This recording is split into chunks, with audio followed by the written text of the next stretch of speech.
The time is now for the first interview, for the first presentation. And we are lucky to have Fredrik Hedlund here, Senior Vice President and Global Markets CFO at Nielsen. Hello, Fredrik. How are you doing? Yeah, good. How are you doing? I'm fine, thank you.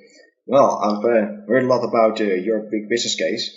So, of course, effective organizational structure, you've been implementing something around 100 countries. So, my first question would be, of course, why change? It's a large corporation. Things are always working very well and smoothly. So what were the reasons for you to start a whole transformation process? Yeah. So why change? Well, it goes back to beginning of 2010 when I joined Nielsen. And actually, Richard, I was hired to bring about this change in Europe. At that point in time, I was the finance leader of Europe, and Europe was its own business unit. And when I look back at the beginning of 2010, we were really decentralized, like amazingly decentralized from any financial perspective across the 40 countries where we're present in Europe. And that's just a huge opportunity. And our structure was to have a finance leader for a country. That country had its own FP&A team, its own accounting team, and so forth. And that just brings about a lot of opportunities, especially as we were implementing SAP across all of Europe. So the big enabler that I had was a homogeneous infrastructure, of which the accounting piece had already been done by the time I joined, and then during our transformation, we did the payable side and the cash side of things. So it was just really decentralized, and the IT infrastructure that we brought in was able to enable us basically to operate differently and set up something new. So it was just a tremendous opportunity. Okay, and what was the hardest time to convince them to change? It was more the opportunity than the difficulties at that moment? Yeah, different people had different views about bringing about the change. The finance leaders obviously challenging because with change and transformations, your job is not secure. From a business perspective, challenges, we're going to break something essential. Right. And then we just had the complexity that everyone that's on the phone that's worked or lived in Europe knows about. It's a lot of languages, right. And for those of you that are in business, right, we tend to have a lot of legal entities. Many companies are built up over time through acquisitions. So you just get really fragmented IT environments. And then, it's doing accounting stuff to be compliant, both from a tax and statutory and labor perspective. Okay. How important was it for you to have, let's say, a vision or some kind of, as in this slide, a model in order to move all those people into different roles or different ideas? Well, I think, Richard, to have a vision is essential. And it's essential because you're talking about a large number of people that you have to move from A to B. And certainly one tool that's very effective is to spell out with some clarity what the end state would look like and why the end state is better for everyone compared to where you are today. So we spent a lot of time to get this vision right, but then you need to formulate the strategy as well of how to actually execute and deliver on the vision, and then you need very detailed roadmaps to make sure you execute every step of the way. But vision is something you start with, and I think it's critical. And how did you end up with, let's say, the FP&A operating organization? Was it something that you predefined, or was it more that emerged organically through this whole change process? Yeah, it's a combination. So as part of planning for this transformation, we set up the organizational structure and the finance operating model, which included business partnering. And FP&A, from my perspective, is part of business partnering. So we had a model. We had a vision around FP&A, and we had a strategy and a roadmap. But today, I would say we operate a little bit differently because we're talking about a 2010 vision versus we in the early parts of 2019. So we've been able to evolve over time. And what you see on that slide is actually more of the state that we have today. What we had and the vision that we had initially was to have I would call it a centralized FP&A structure from an operational perspective, from a technology process infrastructure. Okay. But we wanted the FP&A associates to be very close to the business. We did not want everybody in a hub, right? We wanted them out in our 40 markets. Okay. And crucially, we wanted all FP&A associates to report into one European FP&A leader. One European FP&A leader, which is very different from how a lot of organizations does it. But that reporting line, a solid reporting line, just meant that we could actually really go after FP&A in terms of better infrastructure, better technology, better processes, planning the same way, doing the analysis the same way, making sure we measure talent the same way. So that was a big enabler. Later, a couple of years later, we got smarter and we realized, well, actually, we need to set up an analytics COE with data scientists who mines the data and are very, very specialized. So actually, what you see there under the FP&A model came at a later stage as we got smarter about how to run FP&A. All right. Well, so I hear from you, it's a very long process. So I see here, how long in general did it, was the whole transformation? Because it seems to be 2 stages, something like that. Yeah. So I think it's unusual what you see on this page, and it's unusual what I'm going to talk about. The first part, Europe, that's traditional finance transformation. So let me start there. In Europe, we started, and it was a very defined scope of the European business units with the 40 countries and the 200 finance associates. So that took us 2 years to get it done. 6 months to plan. Like, that's a long time. We spent a full 6 months, a handful of us locked in a conference room, just figuring out the vision and the strategy and the roadmap, and so forth. And then it took about a year to execute on what we wanted to do. And then it took about 6 months to clean up challenges that just emerged, things that we broke. So there was really a 2-year process. And then it took some time before we replicated the structure. And that's what's unusual. And that was not the plan. The plan that I had was we go Europe and we go everywhere else, we just layer in over time. But, our CFO at that point in time, he wanted the other business unit CFOs to have a say, if they wanted to embark on the finance transformation or not. And, they chose status quo. So it took until we reorganized the business units away from regions into more global business units. And then I became responsible for one of the global business units. Then I could start to implement the model, right? And then it's been replicating through, but it's more through, myself navigating through the Nielsen's global organization, just being able to replicate. But it's quite powerful to do it this way as well, because you don't break anything. You sequence it in quite a logical fashion, but you obviously leave benefits. If we would have done it faster, we could have gotten more benefits faster as well. Yes. But it's an interesting way of doing it. Yeah, you probably had some surprises along the way also, because you bump into people and you bump into systems and activities and business also on a daily basis. So did that also sort of hinder, or did it also facilitate the need to change for other people? Yeah, I think it's a combination.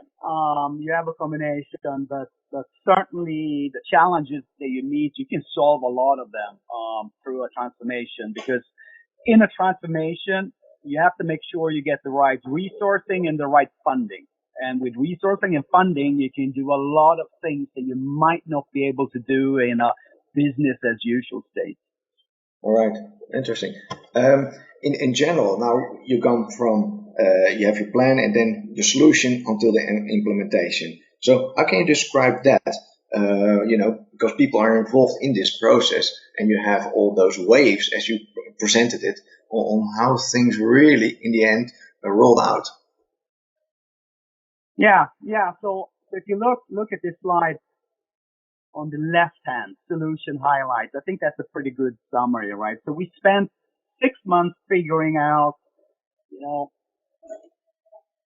what do the best companies do? We did not only benchmark cost inefficiencies internally. Yes, of course we did, but we did a lot of external benchmarking. We talked to consultancy firms. We talked to industry groups. I went and met with a lot of peers in different companies around the world, conference calls. So this benchmarking for us was crucial. And then as part of the benchmarking, we could actually sit down and build a model that had all the pieces, right? It had the accounting pieces, the FP&A pieces, the other finance business partnering pieces, and so forth, and really build something that was integrated end to end, and something that we were confident would improve the service level to the business, because this was not only about cutting costs. No. A piece of it was to become more efficient, either lower cost, do the same, or same cost, but you could take on a lot more. But another big piece was really to improve the service level. All right.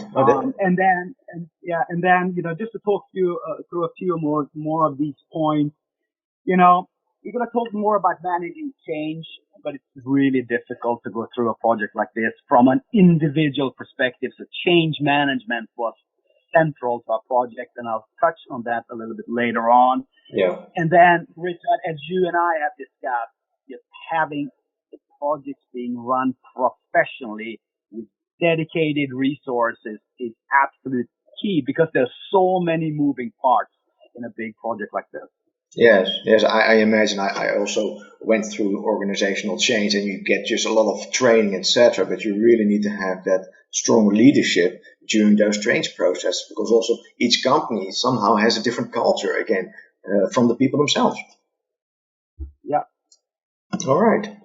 Well, in the end, we're talking about FP&A, and for us, we work a lot with data and things that.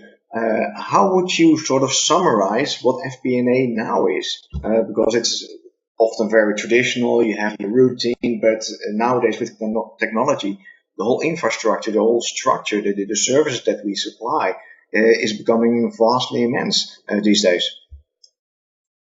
Yeah, no, and very true. So, from my perspective, we have a very strong FP&A culture today in our company. FP&A is really well respected by the business. FP&A owns call it the truth about the numbers. It's absolutely critical. And, over time, we've been able to evolve the FP&A structure from being, in the beginning, was a little bit more reporting, a little bit more backwards looking. Then we were able to focus on processes that in the end will help the commercial and the operating team. For example, simplify forecasting, making forecasting much more accurate, but also simplifying the input element. The same for the annual budget or the annual operating plan. How do you cut that from 9 months down to 4 or 5 months and just minimize the amount of time the commercial and the operational teams have to spend on it? Because we have a business to run, and making an operating plan doesn't generate any shareholder value on its own. So you need a bit of a balance. So those are a few of the examples of what we've been able to do. And most recently, so this is 9 months ago or so, we're able to move away from PowerPoint and Excel, and we do all of our financial review on our web base, right? So we're just taking the next step to make sure we move away from, again, PowerPoint, having the team spend endless time formatting boxes and, perfecting their comments. Now we cut the time to do this review by more than a half in terms of the input, and we cut the time by more than a half in terms of having the reviews just because of efficiency. So those are a few examples of what we've done in FP&A, and obviously everybody feels this, and that's why FP&A is so valued today. Right. So probably you will also be really, or let's say the finance business partnering really is coming to the point where they are very close to all kinds of operational managers and not just accounting or treasury.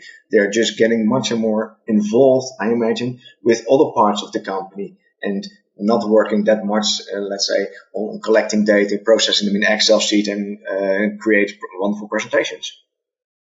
Exactly. The majority of our FP&A associates, they sit where the business decisions are made, right? And they get face-to-face contact. They're part of the country management leadership teams.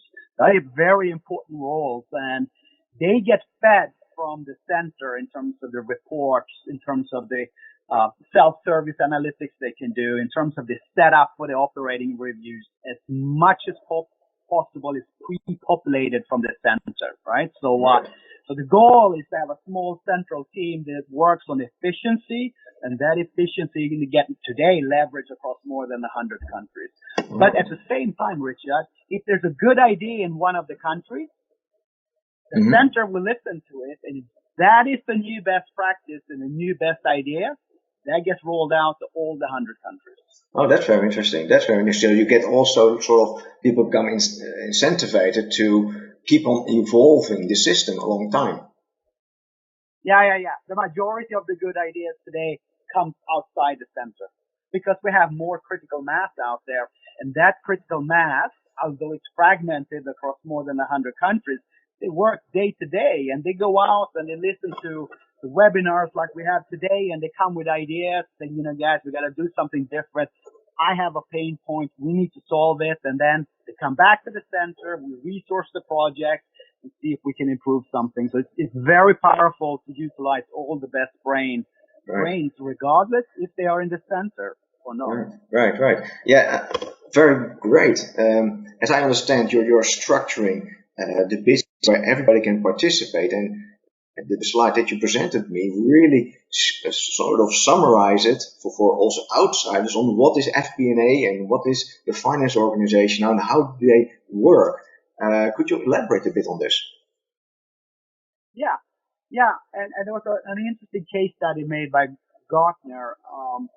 They came and visited in the summer of 2018 to follow up on a case study they did in end of 2010 when we did the original Europe finance transformation. They wanted to come and see the state of the finance function today. And, I just copied one of the charts onto this presentation, and it's called the Agile Finance Operating Model, the case study. And what they took away as being fairly unique was that we can go through big business restructuring and business unit changes today, and there's a very small number of people that would have to change jobs. And I've been through 3 big restructurings in the last 3 years, meaning big that business units gets consolidated and business units changed. And those tend to be pretty big, and they impact finance. Now, what we've seen with our setup, a very small percentage of people actually have to change their jobs and the job descriptions.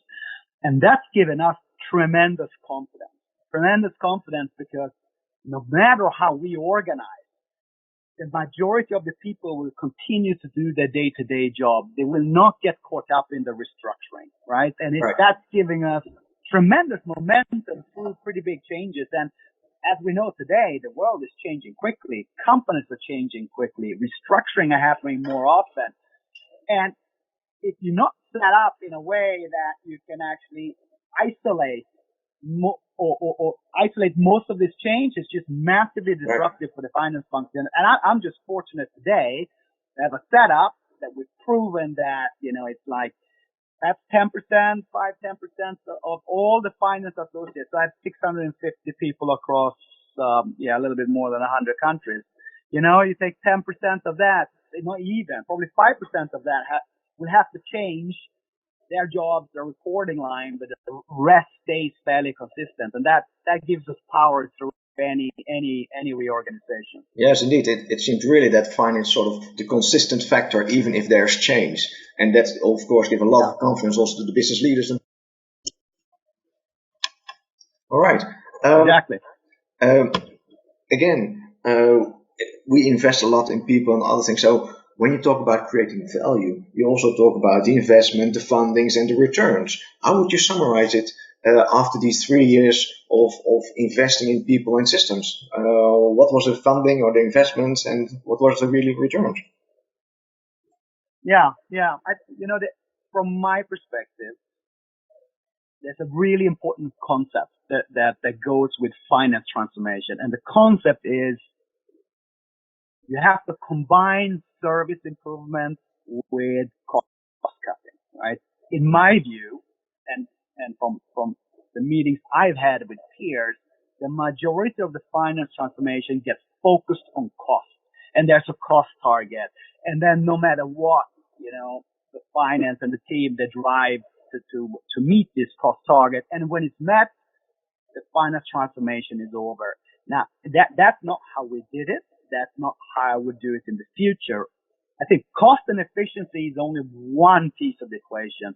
The more important piece of the equation is service improvement.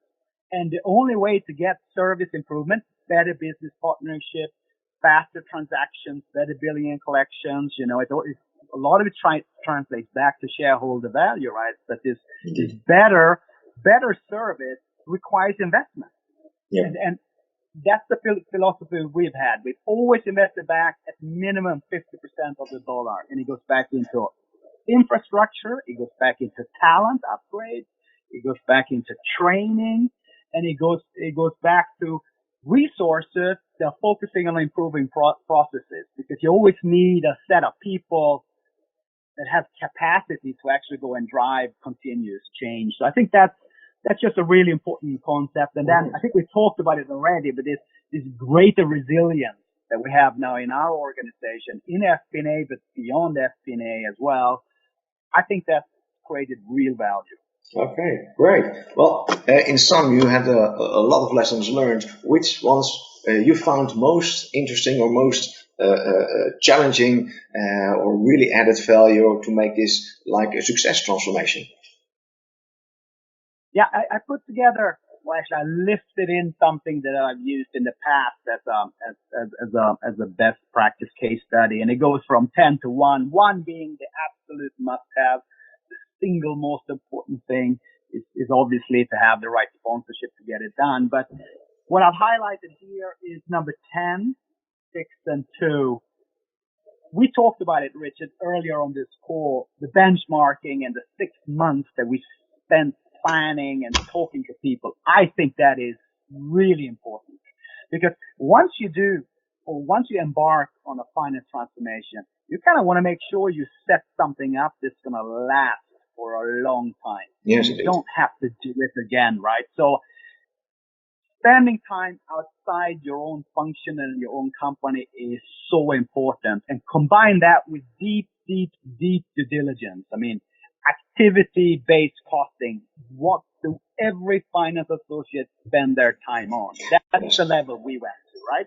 Wow. So that's benchmarking and kind of best in class. The other one is change management, which we also touched on earlier in the presentation. We trained 50 FTEs, so 20% of the European finance population went to a professionally run 2-day change management course. Big investment, of course. People fly in, you have the trainers, and it's the 2 days of time. But this was an essential investment, because these 50 associates, they became the change agents everybody else. Right. People could go to them when they had questions, they need to talk about all the changes. So I think that's crucial as well, this change management component, because projects like this are difficult. And then finally, the run the project in a professional manner, and have it well resourced. Right. All right. Well, thank you very much. A lot of lessons that a lot of us will definitely take with us.